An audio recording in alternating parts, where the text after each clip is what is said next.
Krotónovec strakatý očarí mnohých pestovateľov krásou svojich kožovitých listov. Bývajú tvarovo veľmi rozdielne, väčšinou kopiovité, vyfarbené v najrôznejších odtieňoch.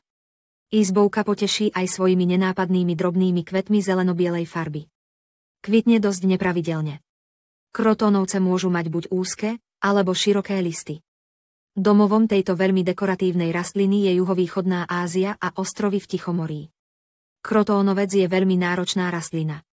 V byte vyžaduje vysokú vzdušnú vlhkosť, ktorú možno len ťažko zabezpečiť, najmä v miestnostiach s ústredným kúrením. Neznáša prievan a na prudký pokles teploty reaguje zhadzovaním listov. Dobrou správou je, že postupne sa vyšľachtili odolnejšie typy, ktoré znesú i zhoršené podmienky. Rastlinu v byte postavíme na svetlé miesto. Potrebuje dostatok slnka, ale nie priame. Pri nedostatku svetla stráca pestré zafarbenie. V lete jej najlepšie vyhovuje 20 až 25 stupňov Celzia. Pozor, neznáša suchý a chladný vzduch. Izbovku polievame výdatne a pravidelne vlažnou, mäkkou vodou. Listy treba striekať i niekoľkokrát denne. Krotónovec treba pravidelne hnojiť, aspoň raz za týždeň, roztokom organického hnojiva bez obsahu vápnika. Prezimuje pri teplote 18 až 20 stupňov Celzia. Aj v zime vyžaduje dostatok vody, svetla a vzdušnej vlhkosti. Najvýhodnejšie je pestovať rastlinu v okennom skleníčku, v zimnej záhrade a podobne. Izbovka sa rozmnožuje vrcholovými odrezkami.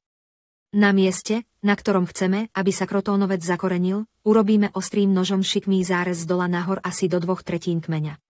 Priestor medzi reznými ranami a okolo nich vyplníme vlhkým machom a obalíme igelitom. Udržiavame v stálej vlhkosti. Keď korienky rastliny krotónovca prerastajú cez machový bal, celý vrchol odrežeme pod machovým balom a zasadíme do primeraného kvetináča. Rastlinu presádzame každý rok na jar.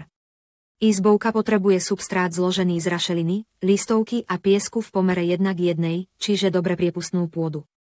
Krotónovec strakatý aj napriek svojej náročnosti je obľúbenou rastlinou a v bytoch si ju dovolí pestovať čoraz viac milovníkov pekných izbových kvetín.